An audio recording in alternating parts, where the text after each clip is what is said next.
wala quwwata illa billah. Rabbi shrah li sadri wa yassir li amri wa hlul 'uqdatam min lisani yafqahu qawli. Amma ba'du. Alhamdulillah teman-teman, kita ketemu lagi. Kita meneruskan bab pelajaran kita yang malam ini insya Allah masuk bab ke-21. Masuk ke bab 21. Yaitu judulnya Maja'a annal ghulu fi quburi sholihin yusayyiruha authanan tu'badu min dunillah. Apakah itu? Sikap berlebihan terhadap kuburan orang-orang soleh akan menjadikannya sebagai berhala yang disembah selain Allah. Artinya sikap orang-orang yang berlebihan terhadap kuburan orang-orang soleh itu tanpa disadari akan menjadikan itu sebagai sikap penyembahan kepada selain Allah. Enggak begitu. Nah, makanya sekarang kita pelajari apakah akan seperti itu atau tidak, ya. Sebelum kita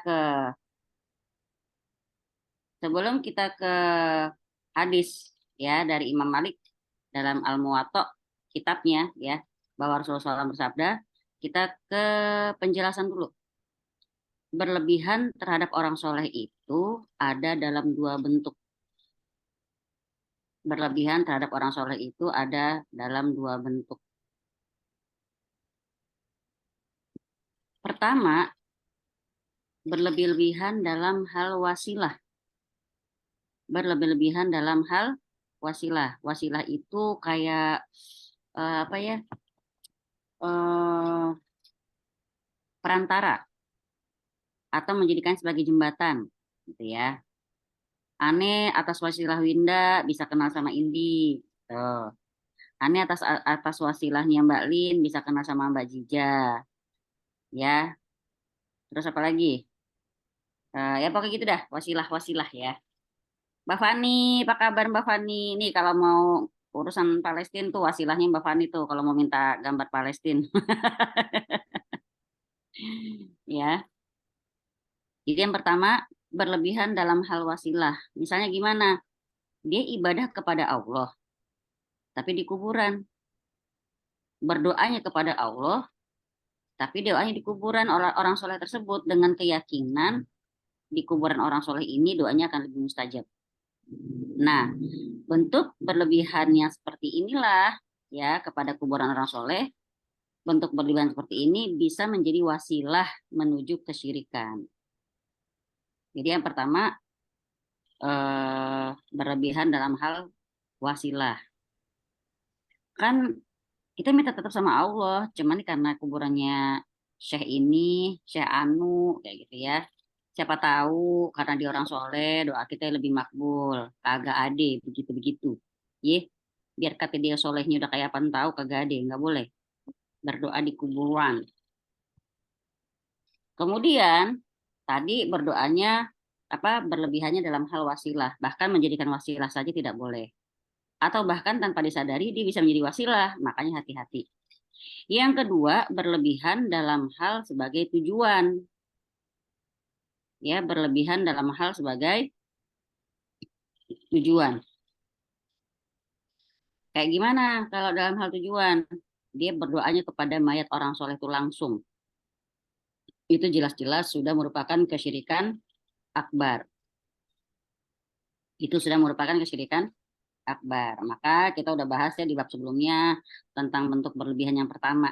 Yang tadi ya, dia itu kalau yang pertama tadi itu dia menjadikan kuburan orang soleh itu sebagai wasilah. Kita udah membahas itu.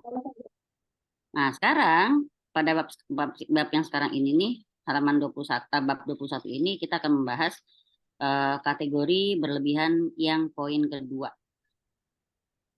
Jadi seakan-akan di sini nih si Syekh penulis kitab ini, Syekh Muhammad At-Tamimi ini, beliau akan menjelaskan bentuk berlebihan yang pertama itu adalah sarana menuju bentuk berlebihan jenis kedua. Jadi saling terkait tuh. Ya, yang awalnya kuburan-kuburan dan penghuninya itu cuma sebagai wasilah, lama-lama benar-benar jadi tujuan penyembahan secara langsung. Nah, sekarang kalau kita mau ngomong soal ziarah kubur, jadi gimana dong kalau orang-orang yang pada ziarah kubur? Sekarang kita harus tahu dulu kaidahnya orang ziarah kubur itu ada dua tujuannya. Tujuan ziarah kubur itu ada dua. Satu, untuk mengingat kematian. Ya, satu, untuk mengingat kematian. Kedua, untuk mendoakan si penghuni kubur.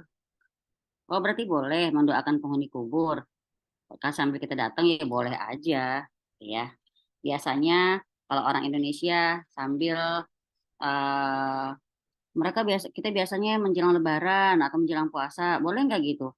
Sebenarnya bukan masalah kegiatannya itu yang diwajibkan, tapi karena mereka memang biasa kumpulnya bisanya menjelang Lebaran, yang pada kerja di mana, yang pada tinggal di mana, biasa menjelang Lebaran itu biasa kumpul di rumah orang tuanya, gitu kan?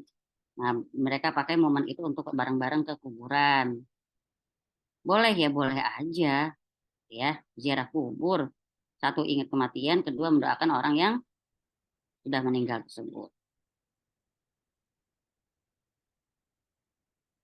Jadi kalau misalnya ziarah kubur itu dengan dua tujuan tadi, ingat mati sama mendoakan orang yang soleh, mendoakan orang yang sudah meninggal itu, maka ini nggak ada bedanya ya, mau yang diziarahin itu orang soleh ataupun tidak, ya. Eh, Apalagi kalau tujuannya cuma benar-benar buat nginget akhirat. Menziarahi kuburan orang kafir pun boleh, kalau emang tujuannya buat mengingat akhirat.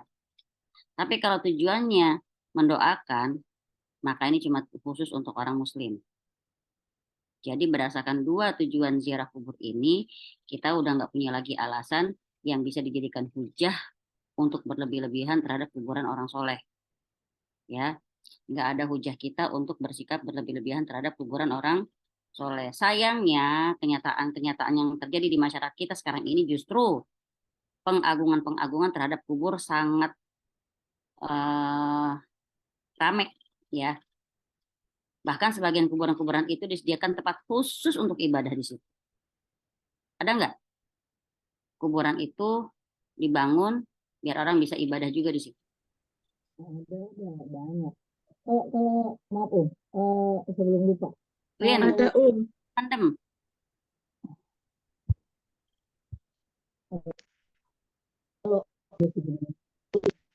kalau kalau yang kuburan yang sebelum lupa nih maaf. Kalau kuburan aduh apa sih? Yang mahal itu tuh, yang tanahnya mahal-mahal itu tuh. Nggak apa-apa sih. Itu dia Itu nyediain apa?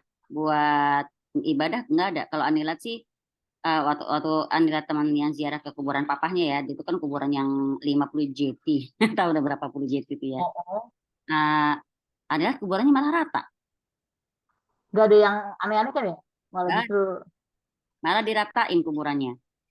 Cuman tanda nisan doang dan kanan kiri bahasanya agak dilapangin buat mungkin yang pada ziarah bisa duduk di situ. Karena apa? Sebenarnya kalau kita berziarah kubur sampai kita duduk di makam orang lain tuh nggak boleh. Ya, tidak boleh.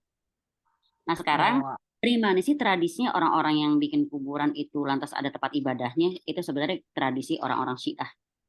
Orang-orang Syiah itu orang-orang yang gemar berlebihan terhadap kuburan-kuburan orang soleh. Itu kebiasaan mereka. Ya, tradisi orang Syiah itu sangat berlebih-lebihan terhadap kuburan orang soleh. Maka kita sekarang ke hadis dari Imam Malik. Beliau meriwayatkan dalam Al-Muwatta bahwa Rasulullah SAW bersabda, Allahumma la taj'al qabri wasanan yu'badu. Tadda ghadabullahi ala qaumin ittakhadhu qubur anbiya'ihim masajid. Di sini doanya Nabi SAW menjelang beliau meninggal. Ya Allah, janganlah engkau jadikan kuburanku sebagai berhala yang disembah. Allah sangat murka kepada orang-orang yang menjadikan kuburan nabi-nabi mereka sebagai tempat ibadah. Itu kata Nabi Shallallahu Alaihi Wasallam. Ya, jadi Nabi itu bukan cuma sekedar mengingatkan umatnya untuk jangan menjadikan kuburnya sebagai tempat sujud atau tempat ibadah, tapi Nabi juga dengan Allah langsung. Kenapa? Kalau nggak begitu, kan kayak Ali bin Abi Thalib, Ja'far bin Abi Thalib, mereka itu kan orang soleh, sahabat Nabi, pilihan. Eh, Kemudian orang-orang Syiah ini menjadikan mereka itu sebagai imam-imam mereka, diagungkan sedemikian rupa. Padahal itu bukan keinginannya Ali bin Abi Thalib pastinya, ya bukan keinginan Ja'far bin Abi Thalib juga, ya. Kalau jarak kubur dempet banget, bahkan untuk melangkah kaki saja kesulitan, jadi kadang-kala nggak ada pilihan selain mau nggak mau menginjak sisi kubur. Ya itu situasi ya darurat ya. Itu situasi darurat, makanya sebenarnya kan kuburan itu sebaiknya tidak dibangun, kan. Jadi kadang-kadang kita malah duduk-duduk itu kan kita keperluan kita duduk, kita lagi ziarah kubur ya.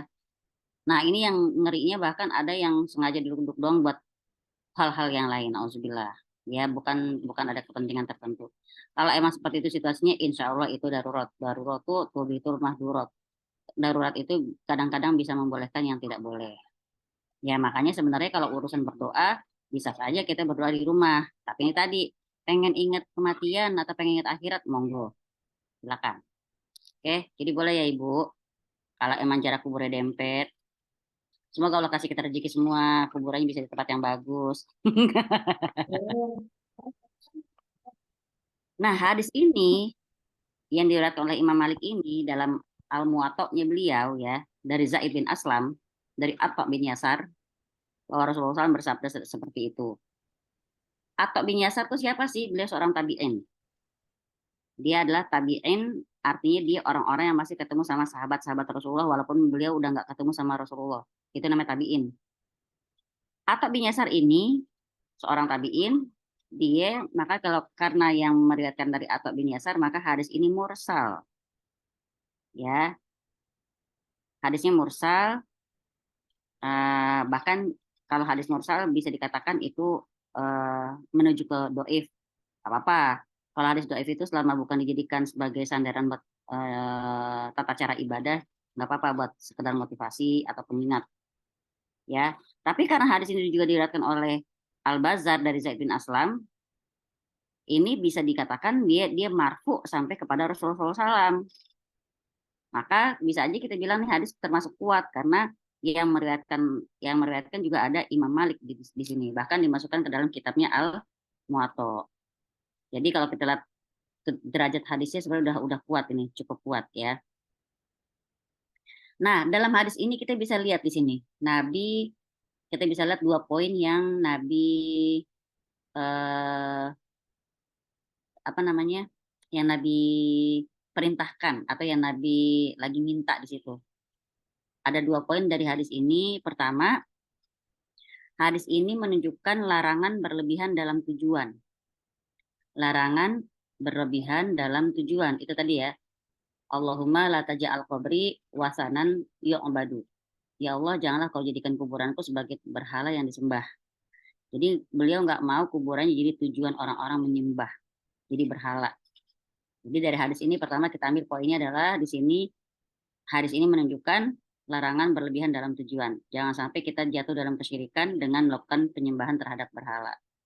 Yang kedua, di situ istada ghadabullah ala qaumin ittakhazu qubur anbiya'ihim masajid. Allah sangat murka kepada orang-orang yang telah menjadikan kuburan nabi-nabi mereka sebagai tempat ibadah. Berarti kita bisa ambil poin kedua dari hadis ini menunjukkan larangan berlebihan dalam wasilah. Ya, larangan berlebihan dalam wasilah. Yaitu apa? Menjadikan kuburan sebagai masjid. Sengaja nih, menjadikan kuburan sebagai masjid itu bisa menjadi wasilah yang bisa mengantar orang kepada menjadikan kuburan itu sebagai berhala juga pada akhirnya. Maka alhamdulillah doa Nabi ini, ya doa Nabi ini dikabulkan oleh Allah sebagaimana kata Ibnu Qayyim Al-Jauziyah rahimahullah. Beliau menulis dalam syairnya, Rabb alam semesta menjawab doanya dan dia mengelilinginya dengan tiga tembok sehingga berkat doanya penjurunya berada dalam kemuliaan, perlindungan dan keterjagaan. Kemarin kita udah saya kasih belum ya yang kuburan Nabi dijaga oleh tiga tembok, ya kan? Maka jadilah kuburan Nabi ini dijaga oleh Allah Ta'ala dengan tiga dinding yang kokoh yang menutupi kuburannya sebagaimana yang telah digambarkan pada bab sebelumnya. Udah ya kemarin ya, tiga tembok ya. Satu tembok dibangun di awal, kemudian dua tembok sesudahnya di periode berikutnya. Di sini artinya manusia jadi udah nggak bisa lagi atau udah nggak leluasa untuk menjadikan kuburan Nabi sebagai tempat mereka bergulu berlebih-lebihan dalam ibadah mereka. Nah, kemudian Kita lihat lagi hadis ini, ya, istadda ghadabullah. Ada kata-kata Allah sangat murka. Istadda itu syadid. Kalau kita suka dengar azabun syadid, azab Allah itu sangat pedih gitu ya. Kalau istadda ghadabullah berarti udah sangat-sangat dahsyat murkanya Allah. Buat siapa? Ala qaumin ittakhazu qubur anbiya'ihim masajid. Allah tuh sangat murka buat orang-orang yang menjadikan kuburan nabi-nabi mereka sebagai tempat bersujud. Berarti di sini kita dapat Allah itu punya sifat marah. Ya, kalau ngomong soal rahmat Allah yang maha luas, ampunan Allah yang maha luas, pintu taubat yang selalu dibuka sampai hari kiamat. Tapi jangan salah, Allah pun juga punya sifat marah. Godop, ya. Ini yang diyakini oleh Ahlus Sunnah wal Jamaah. Sementara kalau orang-orang Ahlul Bidah bilang, kata mereka, nggak mungkin Allah nggak punya sifat marah, itu nggak mungkin. Allah itu cuman punya sifat apa namanya, kalau kita bilang Allah bisa marah, Allah bisa punya sifat apa namanya, mencintai, Allah punya sifat rahmat, berarti kita udah menyerupakan Allah dengan makhluk, ya, berdasarkan sifat-sifat tersebut. Padahal jelas beda lah, kalau kita bilang Allah punya sifat marah, ya marahnya Allah beda. Kalau Allah punya sifat cinta, kasih sayang, maha lemah lembut, jelas beda sama kita gitu ya. Jadi di sini kalau pakai kaidah-kaidahnya mereka nih, kaum kaum Mu'tazilah, ya, kaum Jahmiyah, Asy'ariyah, segala macam, kalau mau ngomong soal sifat mencintainya Allah, makanya harus ditakwil dulu. Aduh, ribet amat. Kalau Allah punya sifat rahmat, ditakwil dulu. Kalau begitu juga kalau punya sifat marah, takwil dulu. Maksudnya takwil tuh di apa namanya, kalau orang kedokteran tuh dipakai percobaan dulu, diteliti, bla bla bla bla bla. Ya. Jadi karena apa? Karena mereka mengatakan bahwa sifat marah itu kan sumbernya dari darah yang menyala di dalam jantung. Nah, ini kita dapat loh ya. Marah itu sumbernya dari darah yang menyala di dalam jantung, yang mana itu adalah sifatnya manusia. Nah, kita bisa bantah. Ya jelas marahnya beda dong dengan marahnya manusia. Marahnya Allah itu tidak bersifat dengan bentuk-bentuk demikian. Marahnya Allah adalah sesuai dengan keagungan Allah. Nah, kalau kata mereka Allah ditakwil dulu, yaitu Allah ingin membalas, ya, marah ditakwil segala macam. Tujuan mereka itu apa? Mereka pengen benar-benar tidak menyamakan Allah dengan manusia. Tapi akhirnya mereka mentakwil serampangan gitu ya. Nah, kemudian apalagi mereka juga bilang Allah punya keinginan, itu beda dengan keinginan manusia. Kita katakan gini, ya demikian juga dengan sifat marahnya Allah. Marahnya Allah pasti beda dengan marah manusia. Sifat marah, sifat keinginan membalas adalah hal yang berbeda dengan dan dibedakan Allah. Dalam surat Az-Zukhruf ayat 55. Az-Zukhruf ayat 55. Bismillahirrahmanirrahim. Falamma asafuna intaqamna minhum fa'aghraqnahum ajma'in. Maka tatkala mereka membuat kami marah, kami menghukum mereka, lalu kami tenggelamkan mereka semuanya di laut. Allah kalau udah marah, kelar. Ya, Allah kalau udah marah, kelar dah. Bisa sekampung itu dibalik, bisa tenggelam. Aduh, nauzubillah. Nah, sekarang kalau kita ngomong soal sarana-sarana yang membuat kita bisa jatuh ke dalam kesyirikan, maka para salaf, kalau ngomong salaf ya teman-teman, kalau kita ngomong salaf berarti itu sahabat, para sahabat dan tabiin, tabiut tabiin, orang-orang soleh terdahulu. Kalau ngomong salaf, para salaf sejak dulu itu udah berusaha untuk menutup segala celah dan sarana yang bisa mengantarkan orang kepada kesyirikan. Ya, seperti yang dikatakan oleh Ibnu Waddah, beliau berkata, aku mendengar Isa bin Yunus berkata, Umar bin Khattab radhiyallahu anhu memerintahkan agar memotong pohon di mana Nabi dibaiat di bawahnya. Jadi ada sebuah pohon dulu Nabi dibaiat di bawah pohon tersebut. Maka Umar memotong pohon tersebut buat apa? Karena orang-orang udah mulai nih pergi ke pohon tersebut dan sholat di bawahnya. Kalau dibiarinin, nauzubillah, jadi tradisi sholat di bawah pohon yang dibaiat oleh Rasulullah SAW. Nauzubillah. Padahal pohon itu gimana kisah pohon tersebut? Asbabun nuzulnya pohon tempat Nabi dibaiat adalah di dalam surat Al-Fat ayat 18. Surat Al-Fat ayat 18. Bismillahirrahmanirrahim. Laqad radiyallahu 'anil mu'minina idz yubayyi'unaka tahta asy-syajarah fa'alima ma fi qulubihim fa'anzalas sakinata 'alaihim wa asabahum fathan qariba. Sesungguhnya Allah telah ridho terhadap orang-orang mukmin ketika mereka berjanji setia kepadamu di bawah sebuah pohon. Maka Allah mengetahui apa yang ada dalam hati mereka. Lalu Allah turunkan kepada mereka ketenangan atas mereka. Dan Allah memberikan balasan kepada mereka dengan kemenangan yang dekat waktunya. Ya, ini kisah-kisah zamannya Nabi bikin-bikin perjanjian lah ya. Nah, akhirnya dengan itu Umar memotong pohon tersebut. Karena si pohon ini sendiri nggak punya keistimewaan khusus, nggak ada. Kalau dibiarinin dia bisa jadi sumber fitnah di tengah-tengah manusia. Seperti halnya Gua Hiro. Ya, Gua Hiro itu nggak punya keistimewaan. Ya kebetulan aja Nabi, seorang manusia istimewa, pernah uh, sering uzlah di situ gitu ya. Apa uzlah? Uzlah itu menyendiri buat ibadah sama Allah. Juga itu sebagai tempatnya Nabi menerima wahyu. Makanya, tapi tetap itu dibuat jangan sampai kelihatan spesial Gua Hira itu. Maka kita nggak pernah menjumpai riwayat di mana Nabi sengaja mengunjungi Gua Hiro untuk kedua kalinya, nggak pernah. Para sahabat juga nggak pernah dikabarkan mereka mengunjungi Gua Hiro, nggak pernah.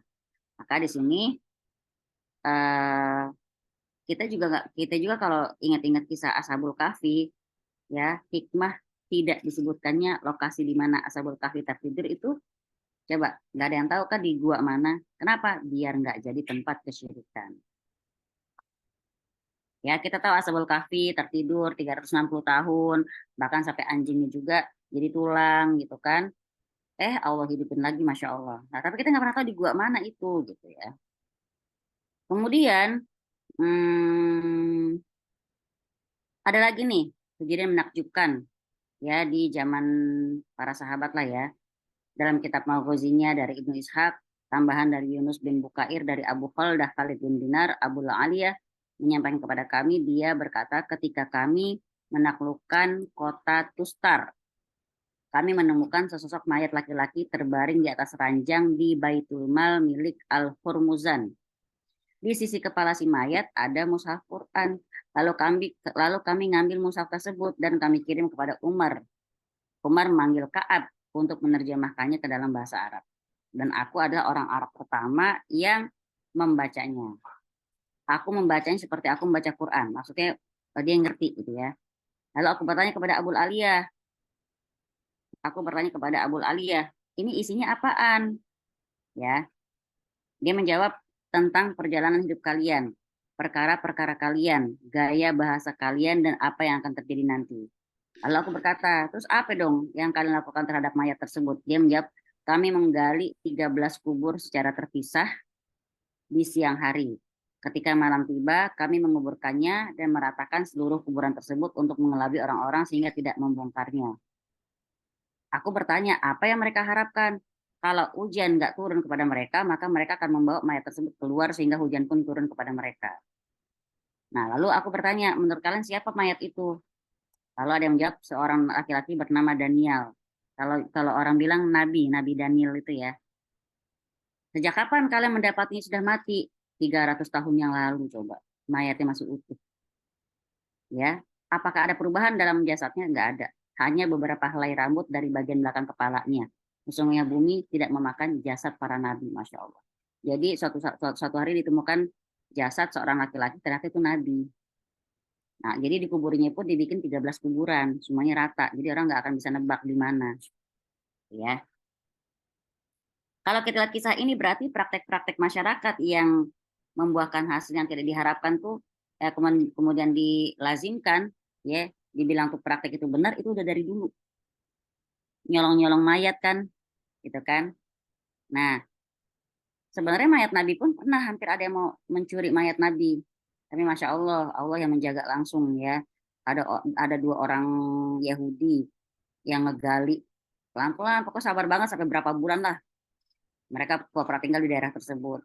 Tapi kemudian Allah kasih wali kotanya langsung atau gubernur itu mimpi. Mimpi bertemu sama Nabi, Nabi cuma bilang, tolong aku gitu. Mimpi pertama nggak mungkin dong Nabi minta tolong gitu kan.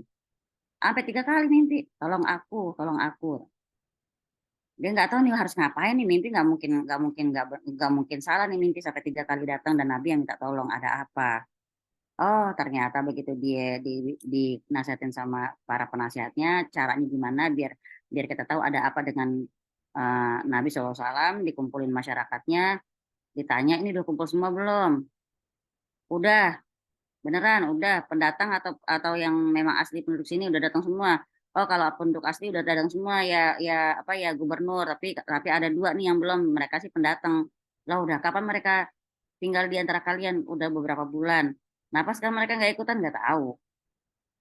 Akhirnya selidikin data itu tadi ya. Ketahuan mereka lagi ngegali terowongan menuju makam Nabi SAW. Astagfirullahaladzim, jahat banget ya. Jadi ketahuan lah. Insya Allah kalau Nabi mah dijaga ya. Kemudian eh, artinya di sini walaupun bagi mereka benar kejadian ketika mayatnya si Nabi Daniel ini kalau dikeluarin lantas hujan turun, ini nggak lantas menjadi dalil itu benar gitu ya, nggak ada ya. Ini padahal hal yang terlarang dalam syariat.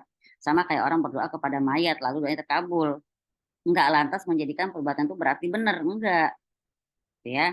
Atau doa-doa yang dipanjatkan oleh orang-orang Nasrani ya kepada Nabi Isa lalu doanya terkabul. Ada lagi yang bilang Nabi Isa adalah Tuhan, atau doa-doa yang dipanjatkan oleh orang-orang Hindu kepada berhala-berhala mereka. Mereka bisa saja mengalami terkabulnya doa, tapi itu bukan berarti lantas hal yang benar. Makanya kadang-kadang orang-orang awam yang bilang udahlah berarti kan Tuhan kita satu, minta-minta aja. Atau ada bahkan lagi yang bilang dengan bodohnya bilang semua agama itu sama. Nauzubillah. Itu jelas bantahannya ada dalam surat Ali Imran ayat 18. Ayat Ali Imran ya, ayat Ali Imran ayat 18. Inna dina indallahil Islam. Sesungguhnya agama yang diterima di sisi Allah adalah agama Islam. Jadi nggak boleh kita setuju dengan orang yang mengatakan semua agama sama, semuanya ngajarin kebaikan, agak agak adil ya. Nah di sini ada nggak juga orang minta sama dukun terus berhasil? Ada. Ada nggak orang minta sama pohon berhasil? Ada. Ya, tapi kan kita nauzubillah. Sesuatu kalau mengalami kemudahan dalam mewujudkannya, tapi dalam prosesnya kita jauh dari Allah, itu istidraj. Ya, di sini maka ketika menguburkan mayat Nabi Daniel itu, Umar memilih untuk menguburkannya dan menyembunyikan dari manusia supaya tidak ada fitnah. Nggak ada yang ragu kalau Nabi Daniel itu orang soleh, nggak ada yang ragu, udah jelas terkenal. Makanya saking bikin mereka udah tahu kalau ini orang soleh, udah 300 tahun, ya dibuktikan dari mushaf yang dibaca gitu kan, ternyata itu Nabi Daniel. Tapi kok nggak rusak ya? Jasad Nabi nggak dimakan sama tanah, Insya Allah. Tapi sesoleh-soleh punya dia bukan untuk disembah atau membenarkan sikap gulu kepada si mayat tersebut. Ini fikihnya Umar dan para sahabat. Nah, di sini kalau kata Ibnu Qayyim mengomentari kisah ini, kata Ibnu Qayyim Al-Jauziyah, di dalam cerita ini orang-orang Muhajirin dan Ansor yang kerjasama buat menghilangkan jejak kuburan tersebut supaya orang-orang sesudah itu nggak jadi terfitnah karenanya. Ya, nggak mereka nggak akan bisa ngeluarin mayatnya, berdoa di sisinya dan berharap berkah dari mayat tersebut. Seandainya orang-orang setelah para sahabat tersebut ya Muhajirin dan Ansor, misalnya mereka nemuin, pasti mereka akan mengangkat pedang untuk rebutan, ya, untuk berebutan mayat tersebut. Kemudian ya udah akhirnya jadi berhala deh. Makanya sekarang ada kita lihat dari Ibnu Jarir dengan sanatnya dari Sufyan, dari Mansur bahwa berkenaan dengan ayat An-Najm ayat 19. Bismillahirrahmanirrahim. Afara'aitumul Lata wal Uzza. Terangkanlah kepadaku siapakah gitu ya si pada kaum musyrikin tentang berhala yang kamu anggap sebagai anak perempuannya Allah, yaitu Al-Lata dan Uzza. Nah, di sini kata Mujahid, Mujahid ini seorang tabi'in ya, ulama. Lata itu adalah orang yang dulunya tukang ngaduk tepung. Ya, teman-teman diperhatikan, Lata itu dulunya Lata dengan double L, Lata. Ya, kalau Lata Lata T-nya bukan double L, double T. Lata itu nama orang. Kalau Lata T-nya satu dan A-nya dua itu berhala yang terbuat dari eh, apa namanya, batunya itu warna putih gitu ya. Lata al Uzza itu ya. Nah, Al-Uzza. kalau Jadi itu apa lata berhala itu yang lata double T ya? Lata dengan double T itu adalah bukannya seorang Nah, tukang ngaduk tepung. Tukang ngaduk tepung, habis dia bikin, buat apa ngaduk tepung? Buat bikin roti. Setiap dia bikin roti, dia pasti menghidangkannya kepada seluruh jamaah haji yang datang. Jadi orang tuh sampai apal banget sama Lata ini karena saking baiknya, ikromnya, melayani semua jamaah haji dengan sepenuh hati. Pokoknya orangnya Masya Allah dah soleh banget. Setelah dia meninggal, orang-orang kehilangan. Datanglah mereka ke kuburan Lata ini gitu ya. Setan bisik-bisik deh, bikin patungnya buat mengenang kebaikan dia gitu. Kalau Lata itu berhala patung ya yang terbuat dari batu berwarna putih. Maka di sini kalau ngomong soal An-Najm ayat 19 dari tafsir Ibnu Katsirnya, dari Ibnu Abbas ya, tafsir dari Ibnu Abbas, beliau mengatakan si Lata yang dimaksud di sini ini adalah tukang ngaduk tepung untuk para jemaah haji. Di mana tempat wasilah kepada kesyirikannya, yaitu tadi mereka mengagungkan orang soleh ya, sebagai jadi wasilah. Nah, sedangkan pengagungan terhadap orang soleh ini fitnahnya itu lebih kuat dari wasilah-wasilah yang lain. Udah paling susah kalau kata ulama, paling susah ngasih penjelasan kepada orang yang sudah fanatik sama ahlul kubur ya. Apalagi orangnya kuburan tuh kuburan orang soleh. Aduh, paling susah ngomong sama orang kayak gitu. Pasti mereka banyak alasan. Mereka akan bilang, enggak, kita tetap minta sama Allah, siapa yang minta sama penghuni kubur gitu. Ya. Jadi karena itulah mereka lebih mudah untuk terjerumus ke dalam kesyirikan melalui apa? Melalui pintu pengagungan terhadap orang soleh tersebut. Jadi di sini kalau kita ngomong sekarang banyak nggak orang kayak gitu? Banyak. Ada nggak yang berlebihan terhadap orang soleh? Ada. Ngapain mencium-ciumnya, bilangin alat berkah lah, apalah. Bahkan ada yang lebih nggak masuk akal lagi, mencuci kakinya, air kobokannya diminum. Ada yang kayak gitu. Sayangnya orang-orang yang diagungkan tersebut, yang dihormati itu membiarkan perbuatan orang awam tersebut, gitu ya. Berkali dikasih tahu itu nggak boleh, malah hmm, merasa jadi apa ya? Merasa mungkin merasa bangga lah dengan pengagungan tersebut. Jadi kalau misalnya udah kayak begitu, orang solehnya aja masih ada, mereka udah berebutan untuk mencium-ciumnya, mereka mengalap berkah. Biasanya setelah orang-orang soleh tersebut meninggal, mereka akan semakin berlebihan mengagungkannya, justru dibanding ketika orang itu masih hidup. Ya, karena apa? Kalau kalau orang soleh itu masih hidup, masih kelihatan tuh sifat-sifat kemanusiaannya, kekurangan-kekurangannya masih ketahuan. Tapi kalau udah meninggal kan orang udah nggak lihat lagi kekurangan manusia tersebut. Yang tersisa apa? Yang kebayang kelebihannya. Maka disinilah masuk setan. Ini jadi celah pintu setan masuk buat menghias-hiasi itu dan terjatuhlah mereka ke dalam kesyirikan. Nah, inilah ya yang dibilang kesyirikan yang paling banyak terjadi di alam semesta ini, yaitu apa? Berlebih-lebihan terhadap orang soleh dengan menyembahnya setelah dia meninggal dunia. Seperti pelopor ya, kaum kaum yang mempelopori penyembahan kepada kuburan orang soleh adalah kaumnya Nabi Nuh ya. Kaumnya Nabi Nuh itu adalah pelopor, pelopor kaum yang menyembah kuburan orang soleh. Kenapa? Mereka dulu menyembahnya itu apa namanya? Lata, kemudian Nabi Isa, Siddhartha Gautama, semuanya disembah tuh justru setelah mereka udah nggak ada. Maka kata Ibnu Abbas, beliau meriwayatkan dari Ibnu Abbas ya, dari Rasulullah SAW, katanya Rasulullah SAW melaknat. Nah ini bentar pasti ada yang nanya nih. La'ana Rasulullahi zairatil kubur wal mutta wal mutakhizina alaihal masajid wasaruja. Rasulullah melaknat kaum perempuan yang menziarahi kuburan serta orang-orang yang membuat tempat ibadah dan memberi lampu penerang di atas kuburannya. Ini dari Sunan ya, kitab-kitab penulis-penulis kitab Sunan. Teman-teman ada yang bingung nggak lah, perempuan ternyata nggak boleh ziarah kubur kalau berdasarkan hadis ini. Nggak, Mm-mm. ini ada perbedaan pendapat. Sebenarnya intinya mah karena dikhawatirkan perempuan itu akan histeris di kuburan, ya. Nangis-nangis gitu. Iya ada yang histeris, ada ya yang kehilangan bayi, yang bayinya meninggal baru berapa bulan atau baru sebulan 2 bulan. Terus beli, terus itu saya punya teman sendiri begitu. Dia tuh saking sedihnya kehilangan bayinya, setiap hari tetap dia pompa seasinya terus tadi bawa ke kuburan. Dek minum dek, adik lapar ya, adik aus ya. Di bawah kuburan Iya, ada kayak gitu. aslinya. Oh, iya. Ya ini emang Masya Allah. pintu masuk setan ke dalam tubuh manusia itu ada lewat 4 kondisi kan. Terlalu marah, terlalu sedih, terlalu takut, sama tingkat terlalu lalai.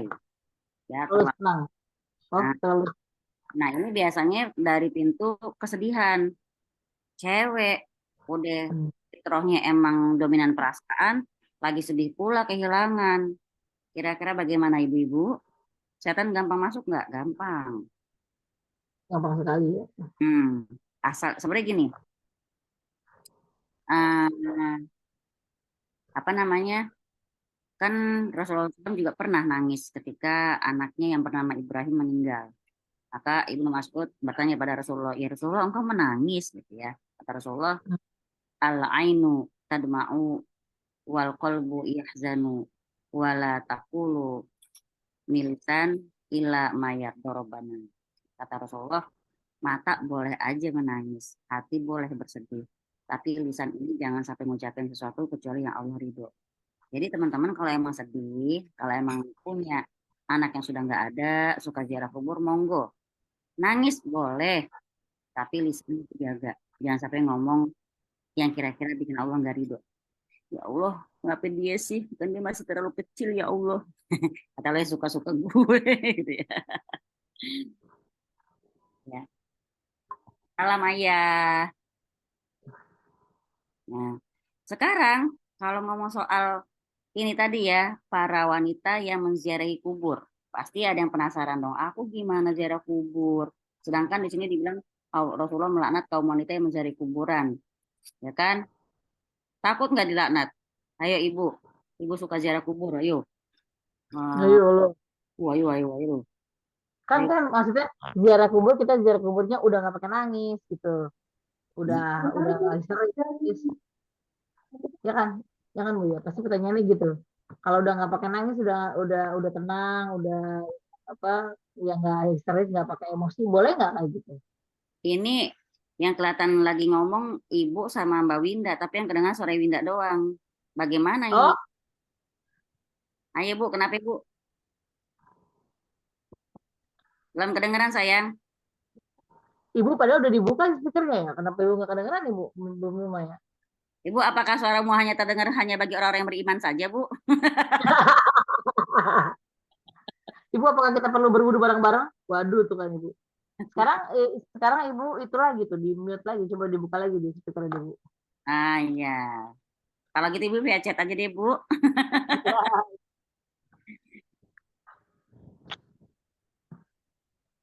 Gini, para ulama berbeda pendapat terhadap hukumnya wanita berziarah kubur. Pendapat pertama, terlarang secara mutlak kalau lihat hadis ini. Gitu ya. Pendapat pertama melarang secara mutlak kalau melihat hadis ini.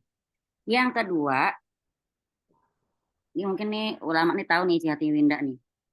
Yang kedua bilang terlarang kalau frekuensi berziarahnya itu sering, ya.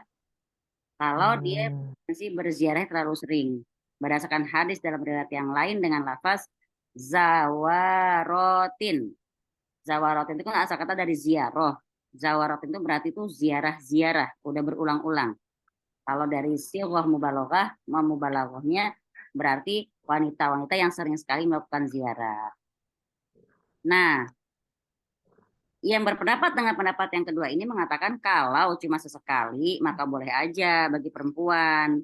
Seperti halnya laki-laki butuh untuk mengingat kematian dan ingat akhirat, ya. Kalau emang sesekali. Lalu yang berpendapat dengan pendapat pertama yang bilang bahwa secara mutlak wanita terlarang itu karena apa? Zohir hadisnya dibilang zawarotin hukumnya maka semakin terlarang kalau dilakukan terlalu sering. Ya, antara di samping itu antara banyak dan sedikit relatif. Nah, sebenarnya kalau masalah kayak gini khilafnya itu kuat. Ya, kalau kita mau lebih hati-hati berarti wanita sebaiknya nggak ikut ziarah kubur kalau hatinya lagi nggak kuat. Kalau di sana dia ngamuk-ngamuk, ngegaruk-garuk tanah kuburan gitu kan. Nah, Jajan malah di Pondok Rangon dia. Lah iya. Bu, ibu ke kuburan agak ngacak-ngacak kuburan kan, Bu? Enggak Kata, diajak ke tukang jajanan dia mah. kalau ke Jajan. kuburan kenapa sih Jajan. sering banget ke kuburan? Jadi ke kuburan di tukang cilok, enak banget ciloknya ya, nggak apa-apa. Iya bener. Aku juga dulu pernah tuh ada satu momen yang ke kuburan dulu gitu seminggu bisa 3 kali. Ayo Ngapain? ngapain? Ya, jadi dulu ceritanya punya sohib lah sohib. Nah, Kayaknya meninggal bener meninggal meninggal. Jadi apa kita tuh pernah berjanji sedap berjanji pokoknya sehidup semati lu bulan mata pokoknya SMA SMA ya SMA. Terus bener seminggu tuh bisa 3 kali sampai akhirnya si apa sih ada temenku bilang udah cukup cukup cukup lu keseringan ke kuburan lama-lama lu jadi kuncen gitu ya udah masa SMA jadi lo nggak buktikan banget sih, lo nggak pantas banget malu.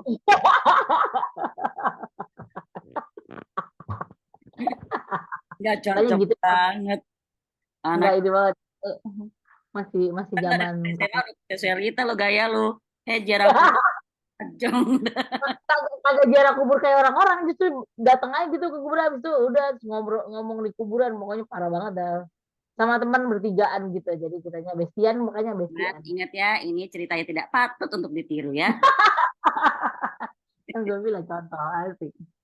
Sekarang ada pertanyaan, ada yang bilang ini, malah ada tuh yang ngadain makan-makan di kuburan sebelum puasa, Hmm. kayak macam piknik. Tapi di nggak boleh, astagfirullahaladzim, ya Allah, nggak boleh, nggak boleh, nggak boleh. Kita ke kuburan Iya. buat tujuan buat ingat kematian. Artinya gini loh sebenarnya, buat nakut-nakutin hati kita sendiri, biar inget, biar lupa kalau ibaratnya biar jangan kebangetan nafsu sama dunia gitu loh. Nah, makan-makan di kuburan terus terpotlak lagi. Lo bawa apaan, Win? Lo bawa apaan? Lo bawa apaan? Janjian kusir.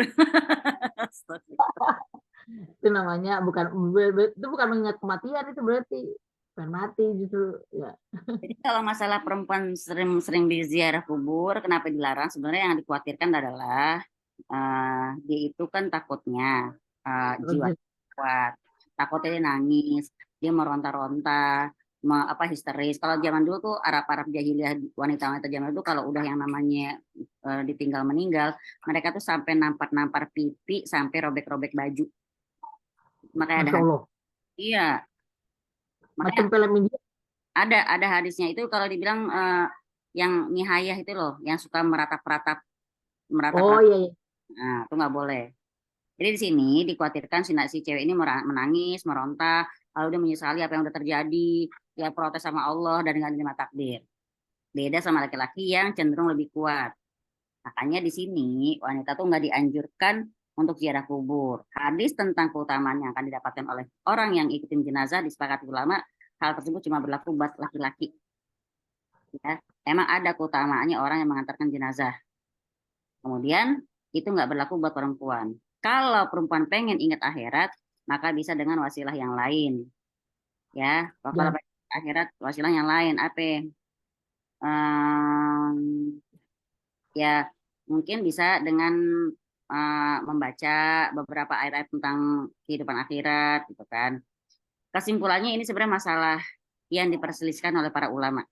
Yang berpendapat boleh silakan, yang bilang nggak boleh silakan. Tapi yang lebih hati-hati, wanita tidak dianjurkan untuk ziarah kubur walaupun cuma sesekali.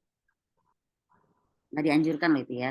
Apalagi bawa-bawa bunga, ditabur. Aduh ya, sebenarnya sih nggak boleh. Itu kalau kita bilang sih, tetapi masih banyak yang melakukan loh ya, gitu maksudnya. Soalnya kan ada yang jualan di depan Om. Jadi Ya, itu kesian ada kalau gue lagi. mau kasih sama tukang bunganya. Ya gimana tuh ya kalau orang yang masih bawa-bawa bunga nabur di kuburan? Nggak Ya udah apa-apa. nyampe ya. Maksudnya kalaupun dilakukan ya nggak masalah sebenarnya, tapi maksudnya kalaupun mereka nabur-naburin bunga itu hal yang berarti hal yang artinya sebenarnya nggak ada manfaatnya, tapi juga nggak masalah gitu. Oke, oke. Minim effort tapi minim impact juga ya. Effortnya gede juga kan jadi beli. Ya kalau aku sih itu kasihan sama tukang bunganya. Kan dia keliling. Nah sekarang ya kalau dari hadis tadi berarti ada yang hadis ini melarang apa Rasulullah melaknat orang yang menziarahi kubur. Ya, perempuan, perempuan yang menziarahi kuburan. Terus kedua, orang-orang yang membuat tempat ibadah atau menjadikan kuburan sebagai tempat ibadah. Udah kita jelasin kemarin ya. Kemudian maksudnya apa itu yang memberi penerangan lampu di atas kuburan? Maksudnya apa? Gini, memberi lampu penerang buat di kuburan itu biasanya ada dua sebab. Ya, kenapa dilarang? Karena ada dua sebab. Satu, bisa jadi dia bikin lampu penerangan itu nanti kelak ke depannya itu akan menjadi sarana pengagungan kepada kubur, si kubur itu. Ya udah lampu dikasih lampu penerang, penerangnya eh, apa namanya pas banget terangnya, terus cakep banget, terus udah pakai semacam saung juga, waduh, jadi ya, jadi nanti jadi sarana pengagungan terhadap kubur tersebut yang bisa mengantarkan orang-orang kepada kesyirikan. Yang kedua, jelas itu namanya buang-buang harta padahal yang tidak perlu. Masalahnya gini, mau ngasih penerangan buat kuburan, maksudnya buat siapanya? Buat penghuni kubur. Mau pakai lampu berapa ribu watt juga kagak ngefek kalau itu mah tergantung amal ibadah gitu kan ya. Kalau nanam pohon di atas kuburan tuh ada dalilnya sih ya, yang dibilang nanam pohon korma itu ya, yang Itu pelepah ada kurma. apa namanya? Iya, jadi ada riwayatnya. Jadi si mayat ini tidak akan disiksa selama lepas kurma ini masih basah. Jadi ada dalilnya Bu, ada dalilnya di hadisnya disebutin si penghuni kubur ini tidak akan disiksa selama pelepah kurmanya itu masih basah. Mungkin itu kali dalilnya orang-orang yang ketika mereka ziarah kubur, udah gitu apalagi ada pohon kambojanya gitu kan, disiram-siram biar basah terus maksudnya. Itu juga jadi dalil orang yang kuburan. Iya, yang nyiram kuburan tadi. Itu hadisnya gimana? Derajat hadisnya? Sahih. Oh, berarti bisa juga, boleh aja sih, ya, boleh. Ngomong-ngomong soal kuburan yang disiram-siramin biar nggak, oh, itu kan nyiram pohonnya ya, bukan nyiram kuburan tanah kuburan yang dibilang seorang suami ninggalin dua wasiat, ninggalin surat wasiat isinya 2 poin ke istrinya. Kalau aku meninggal entar, satu, kamu boleh nikah lagi, tapi tunggu tanah kuburanku kering. Yang poin kedua, tolong siram kuburanku tiap hari. Tuh laki udah meninggal aja masih ngeselin ya. Astagfirullah. Oke. Jadi di sini berarti kalau kita ngomong soal kuburan ya jangankan kuburannya memang cuma tanah ya, penghuni kuburnya aja tuh juga nggak boleh kita agungkan. Arti di sini berarti kuburan tuh hendaknya sederhana. Ya, kuburan itu pertama harus sederhana supaya benar-benar membuat kita ingat kepada akhirat.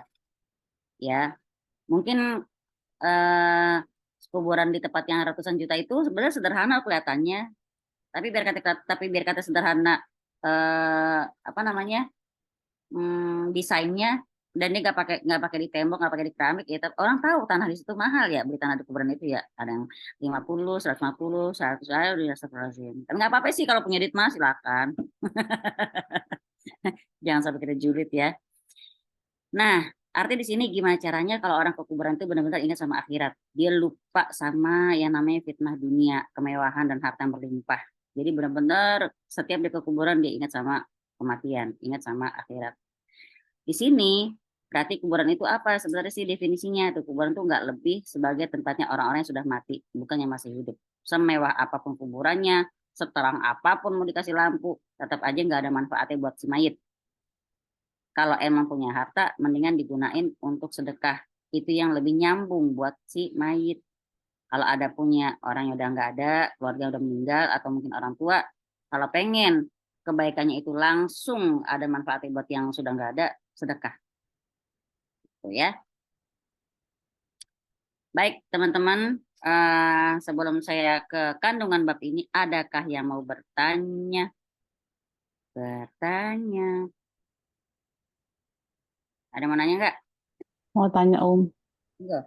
apakah ada hadisnya yang saya pernah dengar kalau kuburan orang Muslim itu tidak boleh terlalu dekat dengan kuburan orang kafir karena dikhawatirkan melihat siksanya. Itu Hadisnya aja. Iya. ada ya? Itu adalah kalau dari sisi memang lihat buktinya masuk berdekatan dengan orang kafir. Sementara hadisnya PR dulu ya, tapi jelas kalau dari sisi fikih, kata guru saya di samping, sisi fikih ada makruh katanya kalau dekatan antara kuburan orang muslim dengan orang kafir.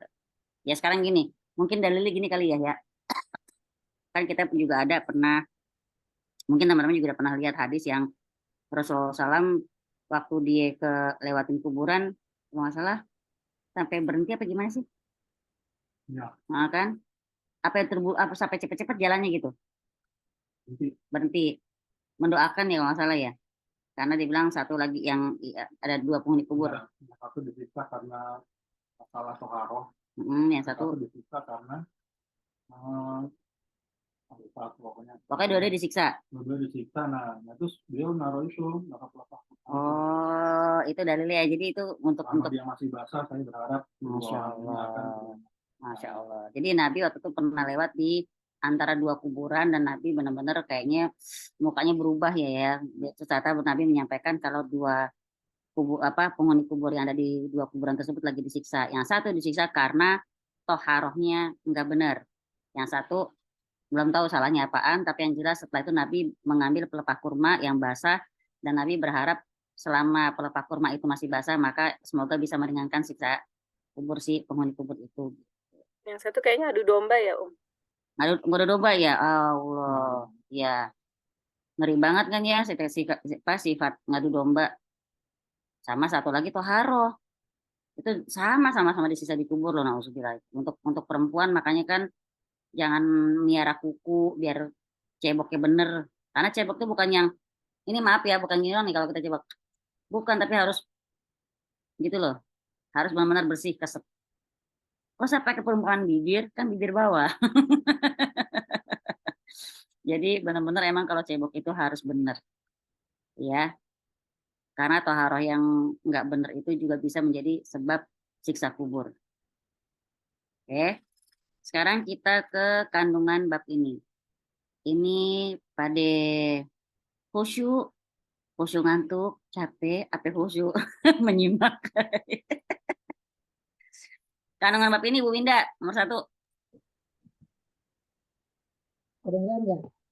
Hai Mbak Fani, I miss you, I miss you, ya Allah Mbak Fani, Masya Allah. Tafsir berhala, ini suaranya bergema ya. Iya, kenapa seperti itu suaramu? Bahwa tafsir berhala yang satu kan, Iya, footnote-nya baca. berhala ialah sesuatu yang diagungkan, berhala ialah sesuatu yang diagungkan selain Allah seperti kuburan, batu, pohon, dan sejenisnya. Nah, berhala adalah sesuatu yang diagungkan selain Allah, diagungkan loh ya. Jadi itu kembali kepada kita. Kalau kita udah sebegitunya mengagungkan sesuatu selain Allah, nauzubillah, udah menjadikan sesuatu sebagai berhala. Makanya banyak yang bilang ada berhala gepeng gitu kan. Apa berhala gepeng Bu Ibu? HP. Ya, handphone ya. Mau tidur, pegang dia. Bangun tidur, pegang dia. Gitu ya. Kemudian yang kedua, tafsir tentang ibadah. Ibadah adalah mengagungkan ya. Mengagungkan kuburan dengan dijadikan sebagai tempat melakukan ibadah adalah termasuk pengertian ibadah yang dilarang. Tapi kalau udah judul ibadah kan berarti penyembahan. Kalau udah ngomong soal penyembahan itu hanya untuk Allah dan cuma Allah yang berhak untuk disembah. Nomor 3, Ibu speakernya masih rusak ya Bu? Masih Bu, nggak kedengeran Bu. Maaf Ibu, malam ini kita nggak sefrekuensi Bu. Nomor 3 Mbak Fani.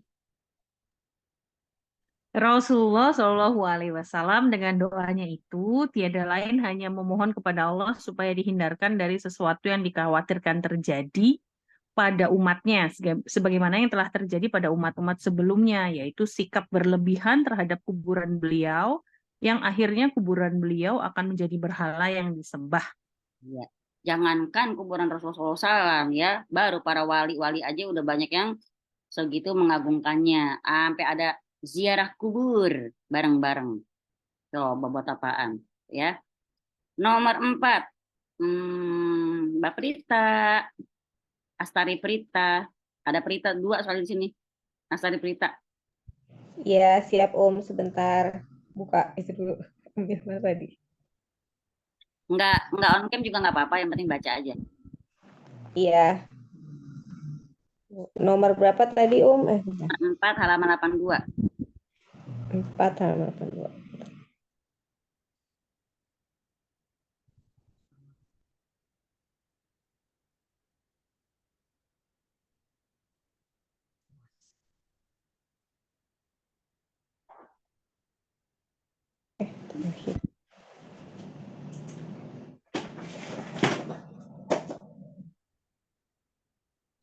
Dalam doanya itu, beliau sebutkan pula perbuatan menjadikan kuburan para nabi sebagai tempat ibadah.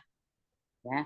Jadi dalam doa ini Nabi benar khususkan banget minta sama Allah supaya jangan sampai kuburannya dijadikan tempat ibadah. Ya, penyembahan segala macam. Nah, yang kelima, bahwa Allah sangat murka kepada orang-orang yang menjadikan kuburan para nabi mereka sebagai tempat ibadah. Itu nabi loh ya. Monggo Mbak Nia, silakan. Nah, terus yang keenam, Mbak siapa ya? Yang keenam, Bu Kiki, ada kakao. 5, 4, 3, 2, 1, oke. Yang nomor 6, Mbak Prita Dewi. 5, 4, Ya, nomor berapa Punten? 7 ya? 6 sayang. 6. Ya, di antara masalah yang sangat penting untuk dijelaskan dalam bab ini adalah pengetahuan historis tentang penyembahan Alata, berhala terbesar orang-orang jahiliyah. Ya. Lata itu berhala yang famous pada masanya ya. Lata itu sebenarnya Lata, Uzza, Manat, itu kan ada 3 tuh nama berhala yang terkenal. Lata, Uzza, Manat. Itu sebenarnya sejarahnya selain tadi Lata yang tukang ngaduk tepung tadi, juga 3 nama ini diplesetin dari Asmaul Husnanya Allah juga gitu ya. Lata itu plesetan dari ilahi ilah. Uzza itu diplesetkan dari Aziz, Al-Aziz. Kemudian Manat itu tadi ya, Manan. Ya, itu semua nama-nama Allah, nauzubillah. Udah diplesetin, udah Allah difitnah punya anak, difitnah pula anaknya perempuan. Aduh, emang kagak ada yang lebih sekurang ajar Bani Israel itu ya. Nauzubillah. Nah, yang ketujuh, coba baca. Ayah ada nggak di situ ya? Nah, ya, sip. Saya Aprilia Harli. Yang ketujuh.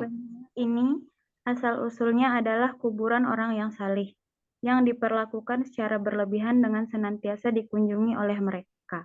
Pertanyaannya, kira-kira orang yang di kuburan itu dosa nggak?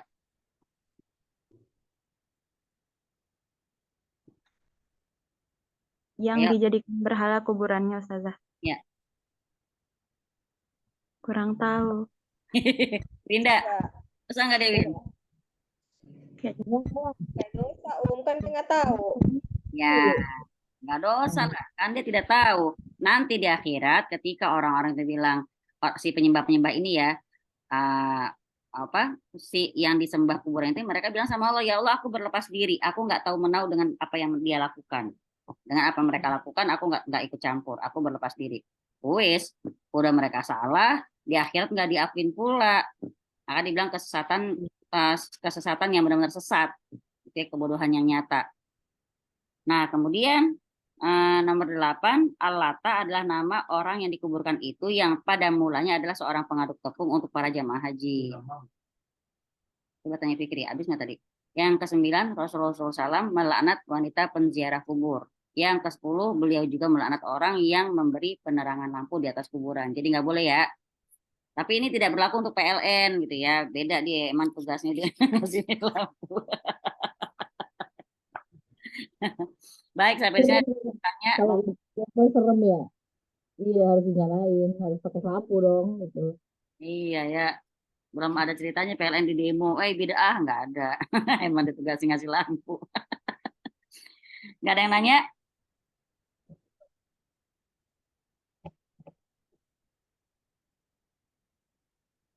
Kalau nggak ada yang nanya, saya nanya deh. Mukanya beberapa ngantuk. Baniar ngantuk, Baniar. Baniar, Anda dibikin seragam nih, kapan dipakainya ya? Seragam apaan, Ngadi-ngadi gitu. Baiklah, kalau emang nggak ada yang bertanya, alhamdulillah sebenarnya materi kita selesai sampai di sini. Intinya, masalah menyembah kuburan atau bahkan cuma menjadikan tempat atau kuburan itu sebagai wasilah saja di sini sangat-sangat dilarang, ya.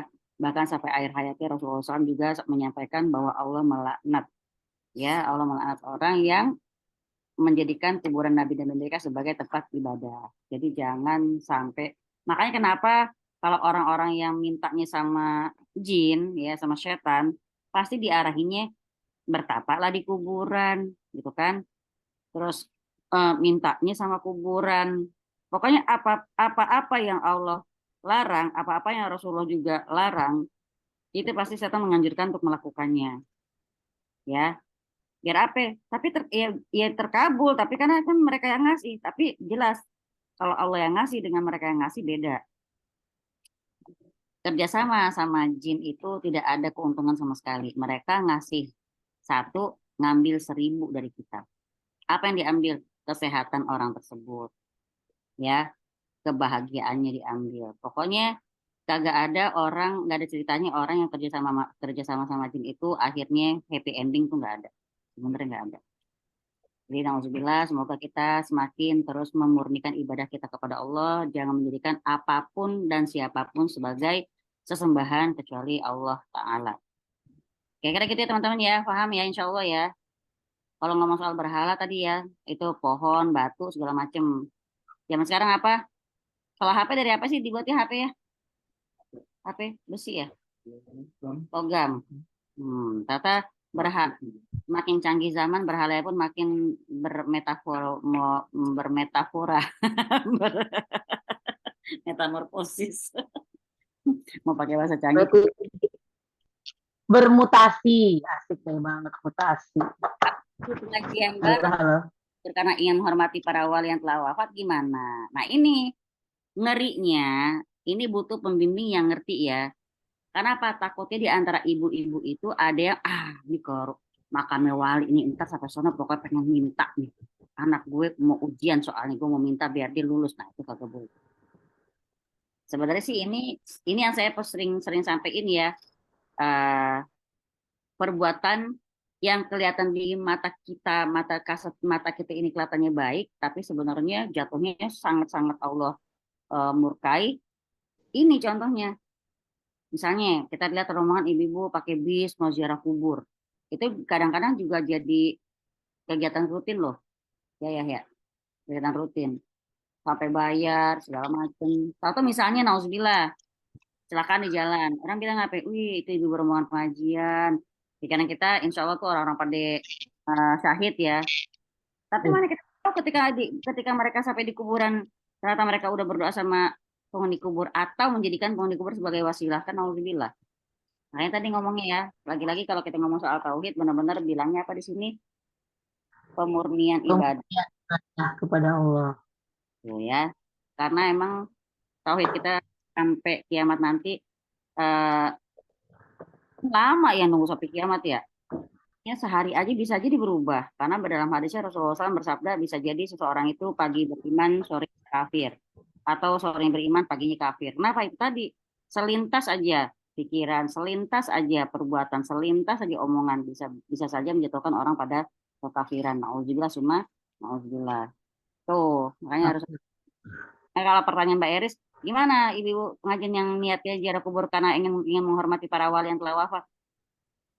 Kayaknya sih nggak, masih juga nggak make sense ya. Maksudnya gimana ya menghormati para wali? eh Mengenang kali ya lebih tepatnya ya Mbak Erlis ya, mengenang ya. Mengenang kan kayak kita kan nonton film Sunan Kalijaga, misalnya kita pengen tahu dong mana sih kuburannya misal. Kalau kayak gitu sih nggak masalah. Cuman yang kita khawatirkan takutnya di antara para itu ada yang berniat pengen berdoa di situ. Artinya kalau kita gini loh Mbak, Itu mah kalau kan ada hadis Nabi, barang siapa menunjukkan kepada kebaikan, maka dia akan memperoleh pahala seperti yang melakukannya. Nah, kalau kita menunjukkan orang kepada sesuatu yang ternyata diri situ melakukan kesyirikan, kita pasti kebagian dosa. Kenapa? Lah kan kita nggak tahu, Om. Maka itu tadi.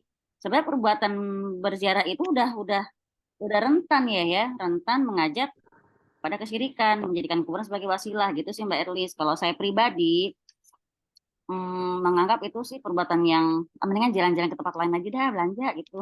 Jangan ke tempat lain. Karena ya, itu sebenarnya itu ibu-ibu cari kasuistis aja, cari kasuistis, cari momentum aja biar biar kelihatannya seolah-olah syar'i. di COVID Hmm, itu kalau murni ya Iya, kita bicara niat yang kemudian bener lah niat yang misalnya ya. benar. Mau mengenang si wali atau jasa-jasanya menyebarkan Islam misalnya di situ Silakan. silakan. Nah cuma, ini dia niat setiap orang itu beda. Mm-mm. Kecuali kalau udah Beda niatnya ya. ngomong wali, kebanyakan masyarakat Indonesia kalau udah dengar kata wali, nah itu Mereka langsung impiannya udah macam-macam. takjub lah pikirannya gitu. Hanya Terbang wali, cuma satu wali sih yang bikin takjub, wali murid biasa itu ya. sama wali nikah. Wali nikah. Jadi gitu ya. Sebenarnya kalau secara apa tadi ya Vicky ya? Secara hukum asalnya berziarah ya silakan aja. Cuman kan kita yang kita yang kita sekarang jadi pertanyaan itu pertanyaan bagus dari Mbak Erlis ya. Kadang-kadang orang kan sekarang sampai kayak maksain. Kan kita ada biayanya, belum dress code-nya. Aduh kan ribet urusan ibu-ibu masjid taklim. Ya Allah. Makanya cari itu doang, cari itu aja Cara cari. orang tua karena rindu boleh banget. Ya, intinya sih butuh piknik, cuman biar nyaru. Seaja sih. Bener bu, cucok bu, cucok. Ini berarti kuburannya dekat tempat main ya. Iya, iya. Ke tempat jajan tadi ya. Iya. Baik teman-teman, aneh kalau kan kuburan Abah di Tanah Kusir tuh. Ya dulu tuh zamannya masih kerja bolak-balik Tanah Kusir kan pasti lewatin. Asal lewat Tanah Kusirnya gini ya. Dah Abah. Abah. Baiklah, kalau emang udah nggak ada yang pertanyaan lagi, Masya Allah, Alhamdulillah. Ingat ya, ziarah kubur kalau ke makam orang tua karena rindu boleh. Tadi ya, Mbak Erlis, tadi udah saya sampaikan, ziarah kubur itu tujuannya dua, ingat kematian dan yang kedua mendoakan penghuni kubur, boleh. Tapi mendoakan ini pun tidak terikat tempat sebenarnya. Mau doa dari rumah juga bisa. Doa di doa dari rumah. Di makbul kuburan nggak ada.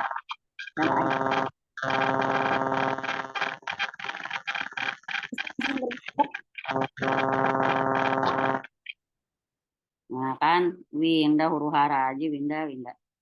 Baiklah, alhamdulillah, jazakumullah khairan kasiran teman-teman. Kita insya Allah lebih paham lagi, lebih hati-hati lagi dengan setiap niat kita, di setiap perbuatan kita. Yang perlu kita perbaiki pertama adalah niatnya. Maka di hadis tentang niat itu kan sudah sangat famous ya, terkenal banget.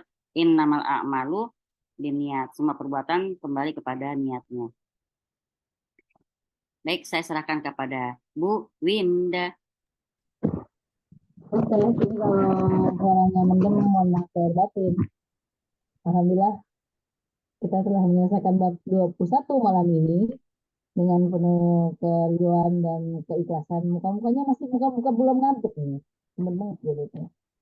Kalau ngomongin kuburan aja nggak ada yang tidur ya. Ngantuk. Teman-teman, BTW, punten intermezzo, bab 24 kita akan mempelajari hukum sihir dan macam-macam sihir. Insya Allah kalau dilancarkan, nanti saya bikin lagi kajian ya. Ya nanti ada ininya, ada rukyahnya. karena kita Oh, akan kita sihir insya Allah. Semoga teman-teman dimudahkan Allah untuk nanti ikut serta. Kemungkinan sih Desember ya insya Allah. Itu aja sih. kirain mengundang peserta sihir. Nah. Enggak. Ini ada 2 bab nih, 24 sama 25 tentang sihir dan macam-macam sihir. Iya, Oke, benar-benar. baik, lanjutkan, Win. Baik, begitu saja. Sudah malam juga. Terima kasih atasnya teman-teman. Kita akhiri dengan mengucap istighfar.